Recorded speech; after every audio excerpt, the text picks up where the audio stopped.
de Sans Filtre, nous recevons Pessam Sob Cyrielle, jeune entrepreneur ambitieuse et déterminée. Partie de la vente de chaussures et de vêtements, elle a su transformer sa passion pour la mode en une véritable aventure entrepreneuriale. Sans détour et sans langue de bois, elle nous parlera de son parcours, de ses débuts et comment elle a fait pour en arriver là où elle est aujourd'hui. Une discussion authentique et surtout inspirante. Avec elle, on va aborder la question de l'entrepreneuriat. Mesdames, Messieurs, bienvenue dans cet autre numéro de Sans Filtre.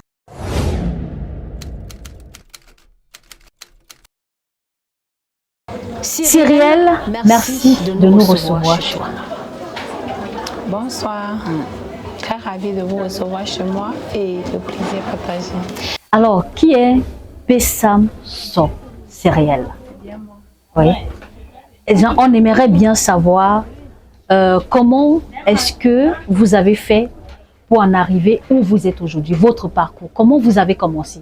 Qu'est-ce qui vous a poussé à vous lancer dans l'entrepreneuriat? Bon, dès mon enfance, j'ai toujours été passionnée par l'habillement.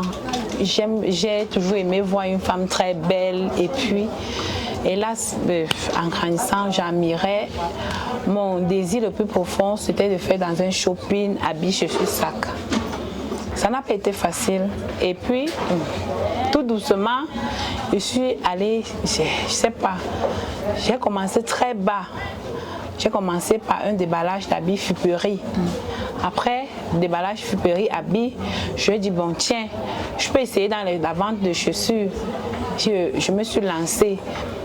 C'était pas facile. À un moment donné, j'ai voulu lâcher. J'ai voulu tout abandonner parce que ça ne donnait pas.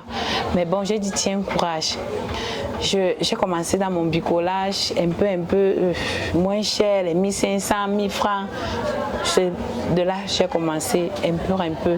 Puis, tiens, le capital a commencé à grandir un peu. J'ai dit, mais bon, pourquoi pas vendre ce qui est plus mieux, plus beau? Et puis, je voyais les sacs passer, il y avait les maguides, ils marchaient avec les sacs en main. J'ai commencé à prendre un peu, essayer que si je mélangeais avec les sacs, est-ce que ça peut donner? Un peu. Et puis, voilà. Est-ce que les débuts ont été faciles?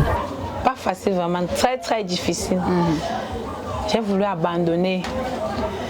Mais bon, comme j'aimais voir l'habillement, j'aime voir une femme. Donc quand une femme est belle, bien habillée, là, oui, j'aime très. Quand une femme est propre, ça me fait vraiment plaisir. En fait, oui. Mais qu'est-ce qui a été difficile dans les débuts? Est-ce que c'est parce que c'était compliqué de vendre la marchandise? Est-ce que c'est parce que il n'y avait pas la clientèle? C'était compliqué de convaincre celles qui venaient vers vous pour acheter? Bon, bref, la femme n'est pas très facile à aborder. Oui. Parfois, il y a certaines femmes qui entrent, elles sont même frustrantes. Elle entre, elle ne rit pas avec toi. Tu dis, madame, bonsoir, il ne te répond pas. Vous désirez, elle dit, laisse-moi faire mon choix. Oh. Elle papouille, elle voit, elle sort même. Sans te dire bonsoir ni bonjour. Elle te frustre d'abord. Oui. Tu restes et tu dis, bon, d'accord. Puis, fais d'abord le choix de la qualité de la marchandise. Est-ce que le sac, si je prends, ça va sortir? Oui. Est-ce que la cliente peut aimer? Est-ce que je fais du bon choix? Tout ça, c'est pas facile. Le capital aussi, difficile. Tu commences, peut-être que tu as 20 000, tu peux au marché, tu prends 2 articles, tu viens, minable. Le client d'abord dénigre, tu donnes un prix, il dit, c'est trop cher. Tu penses que tu vends ce qui est bien plus que les qui. Oh, c'est pas toi qui fabriques, oui. Tu essaies de t'entendre, c'est pas facile en fait. Oui, c'est pas facile. Dialogue, gérer le personnel n'est pas facile. Oui. Honnêtement, en tant que femme, je peux confirmer que ce n'est pas facile parce qu'il faut dire qu'il y a des femmes difficiles à gérer, des femmes qui arrivent avec leurs humeurs, des femmes qui parfois viennent même. Après vous avoir insulté, elles ne prennent rien. elles s'en vont comme ça, là, complètement. Alors, on sait que le domaine de la vente de chaussures, d'habits, sacs, c'est un domaine très concurrentiel. Il y a beaucoup de femmes aujourd'hui qui, également, ont décidé de se lancer dans ce domaine parce que, voilà, elles se sont dit, elles ont vu que peut-être ça marchait et tout. Comment est-ce que vous réussissez à vous imposer avec cette concurrence qu'on a dehors aujourd'hui? Bon, moi, en fait, je parviens à m'en sortir parce que déjà, je fais dans le bon. Okay. J'aime la qualité. D'accord. Et puis, j'ai confiance à ce que je fais. Je me donne à fond. Je fais cela avec de l'amour. Je me dis, ce que je touche avec ma main, Dieu va bénir parce que j'aime d'abord ce que je fais. Oui, c'est d'où vient ma confiance. Quand je présente mon article à une cliente, je lui dis, ma chérie, c'est joli. Je ne lui mens pas. Plus moi, j'aime ce qui est bien. Bien sûr. Oui, je lui dis, ça te va. Déjà, elle se sent convaincue. Oui, elle se sent convaincue. Puis, elle achète, c'est joli, elle raconte, elle dit celle-ci vend de la bonne qualité, ça me met en confiance. Elle passe peut-être avec mon vêtement sur elle, elle dit tu me vois, ça me rassure. J'ai acheté chez telle personne. Oui, ça me met en confiance, ça veut dire que je fais du bon choix. Du coup, ça me galvanise un peu dans ce que je fais. Est-ce qu'il y a également eu des clients qui sont venus chez toi, elles ont peut-être pris une chaussure et arrivé, peut-être elles se sont rendues compte que ce n'est pas la qualité comme je pensais, parce que on connaît les ragots du quartier. Tu vas acheter ta chaussure, tu vas avec à la maison, ta voisine va te dire maman, la chaussure si tu as acheté ça ou vraiment la femme chez qui tu as acheté, elle t'a frappé, ce n'est pas le genre là, ça ce n'est pas la qualité de ça. Est-ce que vous avez déjà eu ce genre de clients? Ça ne manque pas. Et comment vous faites pour gérer la situation? Déjà quand elle achète, quand le prix, l'article lui plaît, quand le prix est un peu exorbitant, puis en achetant, elle t'insulte même, elle sort, elle dit je ne viens plus chez toi, plus jamais, parce que j'ai aimé, je ne veux plus revenir chez toi. Quand elle sort là, elle voit, peut-être que chez mon voisin, puisque j'ai un concurrent, elle demande le prix à mon voisin. Si elle voit un article comme ce sac, elle dit, par exemple ce sac, je fais ce sac à 25 000. D'accord. Elle part chez mon voisin dit 20 000. Elle revient avec l'article, dit tu m'as frappé, puis je vais lui convaincre, je vais dire ça c'est la bonne qualité. Sur ce sac il y a au moins ces 10 matières. Il y a la matière première, la matière deuxième, en fait la qualité compte. C'est où j'ouvre le sac, je lui dis peut-être là il y a une marque à l'intérieur. Va chez le voisin, tu regardes, tu filmes même avec ton téléphone, tu reviens, me voilà, on va discuter. Donc c'est comme ça que vous faites pour convaincre la clientèle. Parce que je suis et ça marche toujours, cette façon d'aborder, de vous défendre face à la clientèle? Pas toujours. Il y en a qui sont difficiles à convaincre. C'est compliqué.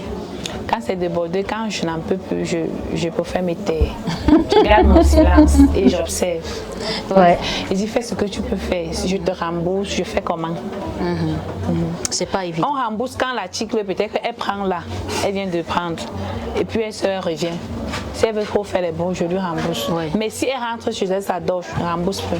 Elle va seulement accepter ça. Elle va accepter, oui. Alors, comment est-ce que Cyrielle fait pour acheter sa marchandise en gros pour pouvoir la revendre en détail? Est-ce que Cyrielle fait également de la vente en gros ou c'est uniquement la vente en détail? Oui, je fais de la vente en gros. Oui.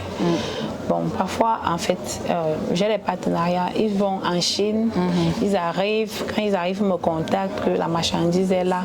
Puisque, oui, les bagages en main, je passe la commande en ligne. Oui, on vient me livrer et puis j'y vais même à Douala, même à Mokolo, c'est un grand marché, oui. Mais généralement, je passe ma commande en Chine. J'ai mes fournisseurs, ils voyagent tout le temps. Oui, quand ils arrivent, ils me contactent. Donc, pas besoin de se déplacer comme beaucoup le font pour aller en Chine acheter la marchandise. Non, c'est très important. Parfois, ça m'arrive de me déplacer. D'accord. Parce qu'il faut toucher la matière. Parfois, tu commandes, c'est pas ça qui arrive. C'est pas ça. Je peux voir ce vêtement que vous portez, madame, et puis la matière que vous l'avez sous le corps, pas la même chose, pas pareil. Parce qu'il y a des fournisseurs aussi qui ne disent pas la vérité. Oui, qui mentent. Le chinois, d'abord, quand tu passes la commande pour une première fois, il va t'envoyer les tailles que tu n'as pas demandées. D'accord. Du coup, il faut arriver là, prendre contact avec lui et en discuter avec lui. Là, tu peux lui faire confiance. Nous sommes en direct de MN Prod et c'est l'émission Sans filtre que vous regardez en ce moment. Comme je l'ai dit à l'entame, nous recevons Pessam Sop, Cyrielle, qui est entrepreneur ambitieuse, engagée et surtout déterminée dans le domaine qu'elle a choisi. Alors Cyrielle, nous étions en train de parler des fournisseurs. Donc si on comprend bien, vous fonctionnez beaucoup plus avec des Chinois, Oui. pas des Camerounais qui sont de l'autre côté, sont des Chinois. Donc vos grossistes, ceux qui vous donnent la marchandise, en Chine, ce sont des Chinois. Chine, oui, Chine, Dubaï, Turquie. D'accord. On fait plus Turquie. Oui, en Chine aussi. Bon, parfois on mélange avec le chinois et plus on part en Chine, on prend Turc, les produits Turcs, la bonne qualité. Les fins de série. C'est ça qu'on dit fin de série. C'est-à-dire, une chaussure, tu la trouves chez moi, c'est pas facile de trouver ailleurs. Ailleurs. Oui. Voilà. Elle n'est pas vulgaire. Elle n'est pas vulgaire. Les fins de série, je suis de marque. Durable, solide, la qualité compte aussi. C'est pourquoi nous, on fait Turquie, les fins de série. C'est ça qu'on dit, on appelle ça. Dans les fins de série, tu peux passer chez moi, tu vois une talon chez moi, tu la prends et puis tu reviens, je ne parviens plus à te livrer parce que le stock est limité. Est limité, ok. Ce n'est pas vulgaire, Non, ce n'est pas le vulgaire. genre de marchandise qu'on peut commander aujourd'hui, ça finit, demain on revient recommander. Non. Parce que ce n'est pas vulgaire sur le marché. Oui. Oui. Si on peut passer la commande aujourd'hui, il y en a, mais je peux vous donner même un mois. Faire venir par air ou par eau ou par bateau. D'accord. Alors, on parlait tantôt des fournisseurs. Cyrielle, tu nous disais que parfois, on passe la commande aux fournisseurs. Parfois, ce n'est pas toujours la taille qu'on a demandé, vu qu'on achète en fonction de la demande, en fonction de la clientèle. Et maintenant, est-ce qu'il vous est déjà arrivé de passer la commande à un client qui ne vous livre pas la marchandise à temps? On a aussi ce problème de, comment vous les appelez, de cargo, transport et autres. Oui. Vous avez déjà eu, par exemple, passer la marchandise, passer la commande. On a des femmes qui se plaignent souvent qu'elles ont passé la commande de la marchandise pour les fêtes, mais la marchandise est arrivée après les fêtes et elles ne savent pas comment elles vont faire pour revendre cette marchandise et tout. Est-ce que vous avez déjà passé la commande d'une marchandise pour une période déterminé, c'est-à-dire que par exemple pour les fêtes, pour un événement, sachant que lorsqu'on parle de fêtes de fin d'année, on parle également d'achat et autres. Est-ce que vous avez déjà eu ce problème-là? Oui, parfois problème de transport. Oui, en route, vraiment ça n'arrive pas à temps. Parfois, en route, la voiture a eu un empêchement, cargo, ça n'arrive pas, on attend et puis la période passe. Oui. Déjà, quand la période passe, quand la marchandise arrive, c'est pas facile. C'est pas facile puisque les gens suivent beaucoup la mode.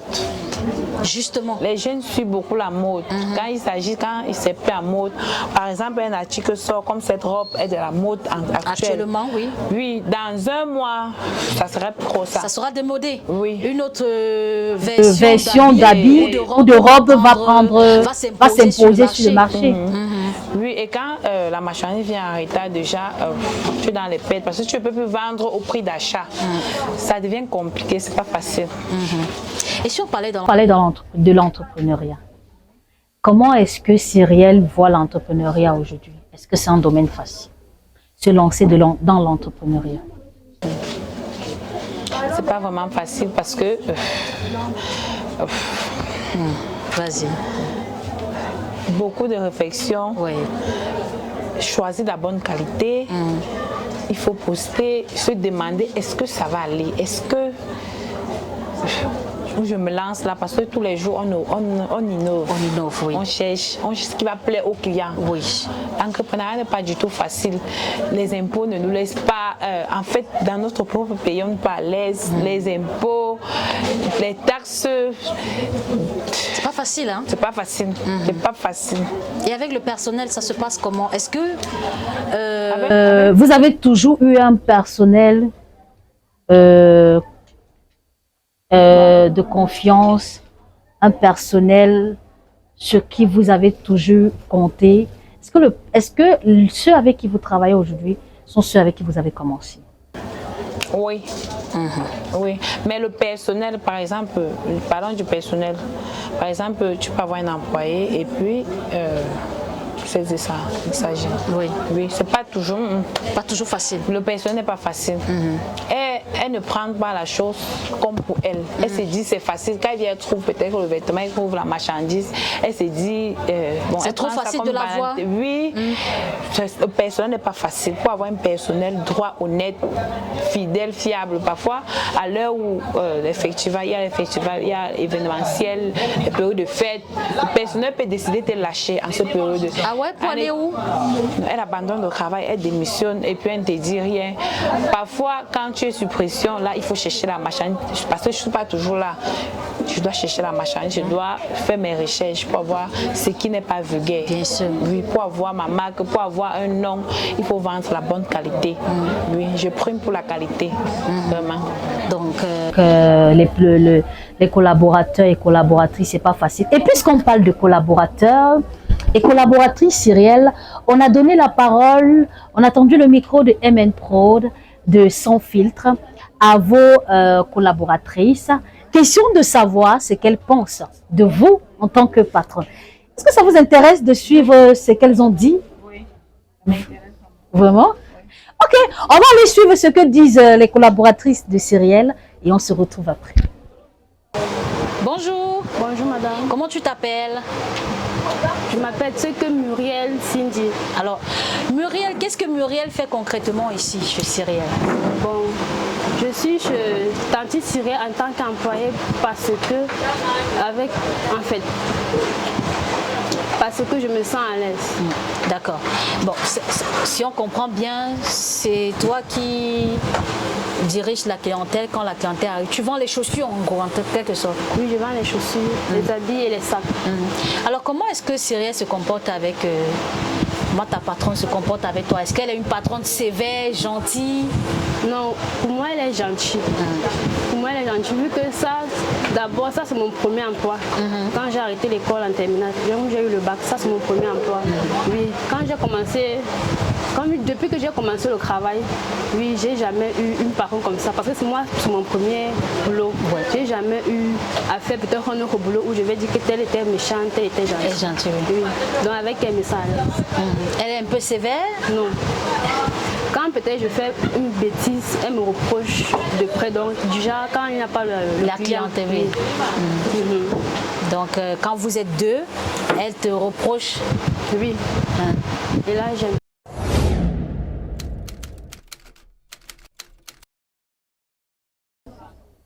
Alors Cyrielle, vos collaboratrices se sont exprimées sur, sur vous, sur leur patronne. Qu'est-ce que ça vous fait d'entendre ces paroles gentilles de vous, de vos collaboratrices?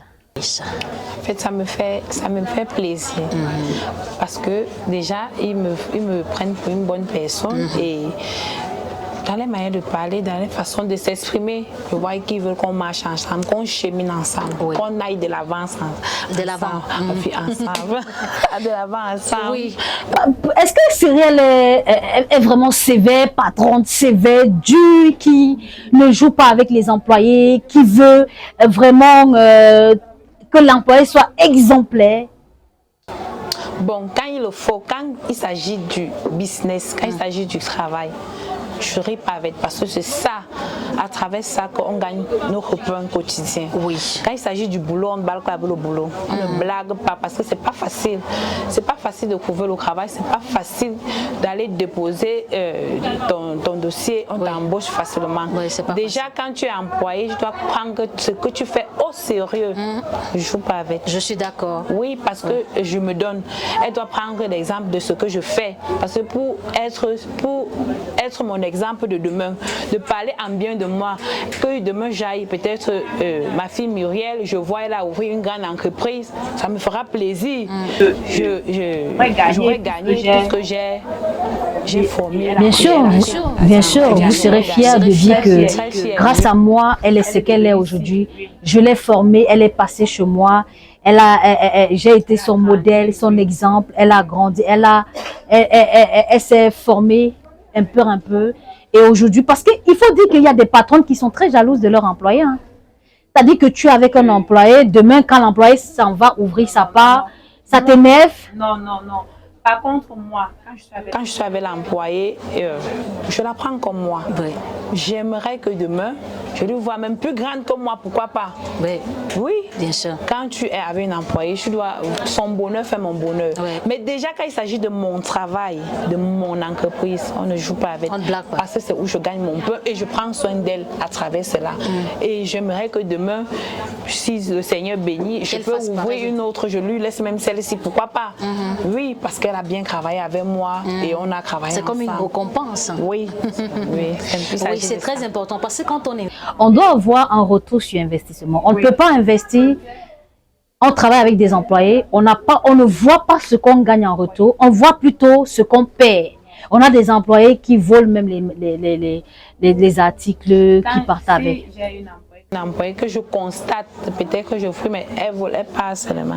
Parce que ça veut dire qu'elle ne veut pas me voir évoluer. Oui. Elle veut ma chute. Bien et sûr. si je ne veux pas avancer avec moi, là, je ne suis pas avec toi. On doit regarder dans la même direction pour avancer. Si on ne regarde pas dans la même direction, mais tu prends ta route. Et puis, bien sûr, il faut suivre la vision du patron ou de la patronne. Ce qu'on gagne à la sueur de son front est toujours pour mieux. Ça, c'est clair. Est toujours pour mieux par rapport au vol. Au vol. Parce que si à la prostitution. Oui, parce que si je la garde et puis elle vole, je lui cajole, je lui dis voilà, il faut changer. Non, je lui chasse pour qu'elle comprenne que ce qu'elle a fait, dorénavant, elle ne va plus reproduire la même chose. Ça, c'est clair. C'est vraiment. Ouais. Sans rire.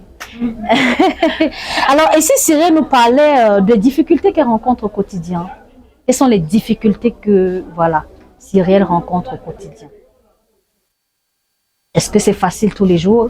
Est-ce que Cyrielle parvient à vendre tous les jours? Non, c'est pas facile. Pas facile. Bon, les difficultés que je rencontre quotidiennement, le stress, le marché est difficile. Il y a les cotisations parce qu'il faut cotiser et puis il faut gagner pour pouvoir gérer le personnel avec qui tu fonctionnes. C'est pas facile vraiment en longueur de journée. Le stress, parfois la cliente vient, elle peut essayer tout le vêtement et puis elle ne couvre pas sa taille. Bon, la satisfaction du client, déjà, c'est un stress. Oui, c'est pas facile, vraiment. C'est pas facile. Il y a les jours où le Seigneur bénit et les jours où le Seigneur ne bénit pas. Bon, on dit merci. Et puis, on dit, si au juste ça n'a pas donné, demain, ça va donner. Ça, c'est clair. Oui.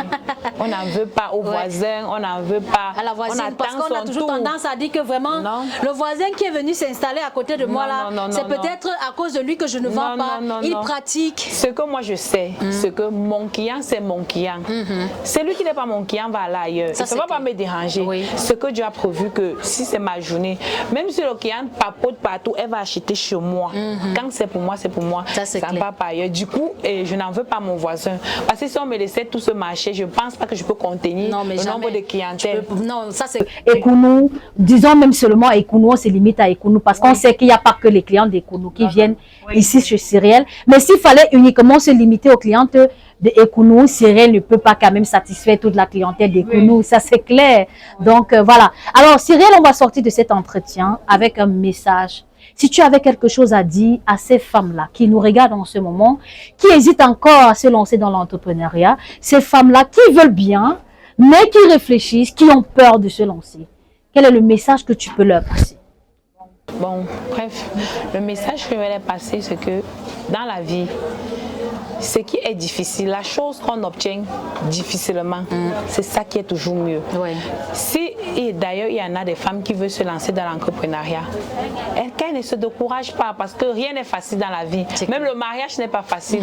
Parce que si une femme entrepreneuriante est toujours plus épargnée, c'est pas toujours gagner de l'argent. Même sortir bien habillée, se sentir femme, c'est bien de travailler. Une femme doit sortir de la maison, avoir le courage, arrêter son courage à me dire, tiens, si aujourd'hui je commence, ça ne donne pas, je peux changer. Si je prends les sacs, ça ne donne pas, je peux vendre les chaussures, je peux vendre les habits, je peux faire dans la parfumerie. Bien sûr. Toujours projeter, pas se limiter, pas rester stagnant, pas bloqué. Pas rester bloqué dans la tête en fait. Oui, donc les femmes doivent se battre. Je conseille à celles-là de aimer d'abord ce qu'elles pensent faire. Oui. Il faut d'abord aimer la chose. Parce que quand tu aimes ce que tu fais, sans te mentir, même le Seigneur arrête ta main. Ne fais pas parce que tu as vu quelqu'un faire. Je ne conseille pas une femme que parce que tu as vu Cyrielle, moi je vends les chaussures, ça donne. Tu vas forcément c'est parce que tu vends les chaussures, ça va aussi donner. Vends ce que tu penses. Donc depuis étant, parce qu'on grandit avec un don, oui, bien sûr, on ne ment pas lui. Chaque personne a son don sur terre. Tu vois que c'est les chaussures, j'aime l'habillement. Je peux conseiller les dames que bon, tu mets ce vêtement, ça va t'aller. Puisque moi déjà, je sais ce qui va avec moi. Chaque femme, mais il y a des femmes qui doutent encore d'elles. Elles ne s'assument pas. Oui. Elles ne savent pas ce qu'il faut mettre. Il faut d'abord qu'une femme, avant de s'engager dans le vêtement, elle ne soit pas timide, elle soit dégagée, bien sûr, accueillante, souriante et surtout humble. Quand tu veux te lancer dans une business, tu vas te rendre tout petit. Le conseil que je donne, c'est d'être humble, ne jamais grandir devant le client. Être attentif, attentionner, prendre quelqu'un comme toi-même, être gentil à l'écoute de tout le monde. C'est clair. Oui, quand tu es, quand une femme est humble et humble, souriante, oui, et pas hautain. Oui, mais ça c'est clair. C'est bien. Tout essayer de faire, ça va donner. Alors, Cyrielle, il y a certainement des femmes qui nous regardent qui aimeraient bien savoir où est-ce que Cyrielle est située. Pourquoi pas pour faire un tour de ce côté. Alors, comment est-ce qu'on fait pour arriver dans la boutique de Cyrielle? Bon, en fait, je suis située à Yaoundé, à Ekounou, Carrefour Ekounou, même au Carrefour Ekounou, le centre commercial Ekounou. Ma boutique c'est à E20, située à E20. Ouais. Oh, déjà à l'intérieur du marché. À l'intérieur du marché, déjà au Carrefour Ekounou, en face de la station MRS. D'accord. Directement là, vous regardez, vous allez voir le bâtiment là.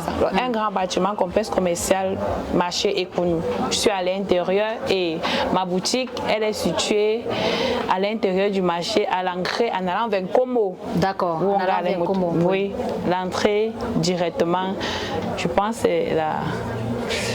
En parlant de boutique de chaussures, la deuxième boutique de chaussures. La deuxième boutique de chaussures. Et le numéro, si on veut vous contacter, parce qu'il n'y a pas que les dames d'Ekounou, vous expédiez aussi, il faut le dire. Voilà. Donc, pour celles qui sont à Douala, Bétois, Kribi, qui sont à l'ouest, qui sont, peut-être si elles sont intéressées par les articles de Christelle, comment est-ce qu'elles font pour contacter Christelle? Pardon, Cyrielle. Voilà. Cyrielle, Christelle, c'est pas très loin. Cyrielle, Christelle, ça se ressent parce que voilà. C'est le 656 06 54 77 MTM 653 41 11 21. Ouais, alors le 6 56 06 54 77. Oui. MTN 6 53 41 11 21. Alors, mesdames, messieurs, nous sommes arrivés au terme de cette émission. Merci, Cyrielle, de nous avoir accordé votre temps. Merci à vous, chers téléspectateurs qui nous suivez sur toutes nos plateformes digitales, Facebook, YouTube, TikTok. Nous vous donnons rendez-vous pour un autre entretien. Pourquoi pas avec une autre dame qui a osé dans l'entrepreneuriat, une autre dame qui s'est dit, je ne voudrais pas être une consommatrice, mais je voudrais être une productrice. Je voudrais que l'homme qui m'épouse, qu'il soit fier de moi. De toutes les façons, MN Prod, c'est cette chaîne-là qui donne la parole aux entrepreneurs, à ceux-là qui entreprennent au quotidien, à ceux-là qui se battent au quotidien pour pouvoir se nourrir, pour pouvoir nourrir leur famille, pour pouvoir, s'imposer dans la société. Donc, mesdames, messieurs, merci à tous ceux qui nous ont regardés. On se dit à la prochaine pour un autre numéro.